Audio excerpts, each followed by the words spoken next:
We're chasing high-grade gold in Victoria. Obviously, Victoria is renowned as a very prospective place for gold mining. I kind of had an idea of what I wanted, which was a more advanced project rather than a greenfields project. Old mines that have produced significant amounts of gold in the past was what I was really after. Mt Egerton fit that bill, produced about 1.3 million at high grade. So high grade Victoria also very high grades at about 12 grams per tonne. So Mt Egerton was discovered in 1853 from alluvials.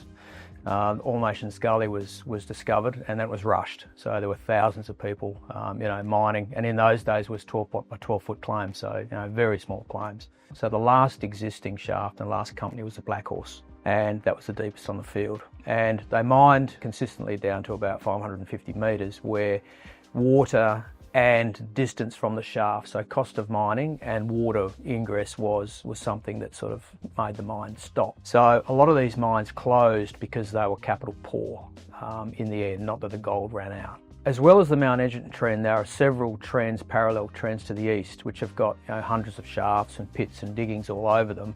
But there's been no work on those whatsoever. So there was drilling done on the Egerton field in the 70s and 80s by Western Mining and St Barbara and a couple of others, but it was no deeper than about 120 metres, average 120 metres. So the rest of the deeper parts of the mine have not been assessed at all. And we know there's gold there because there's significant workings on them. So we'll be doing geochemistry, geophysics and drilling, and we're ready to go basically drill day one. I guess a good analogy is Southern Cross. That started out as basically almost identical to Black Horse, to Mt Egerton, in that it was an old mine that had some drilling done on it, 100 metres depth roughly, so similar to Mt Egerton.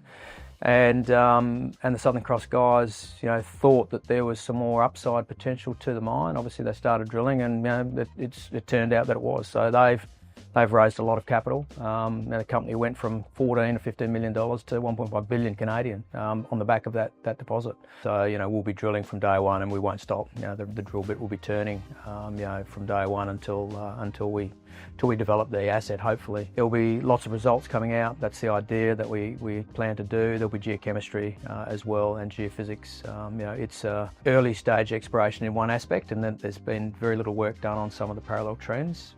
But it's also a very mature brownfields play, in that it's a gold mine that's produced over 1 million ounces at 12 grams per tonne, and we're just looking to extend that. It's a fairly simple story, if you like. It's not a complicated story. We're looking for gold in Victoria where there's plenty of gold, and we hope to find some more.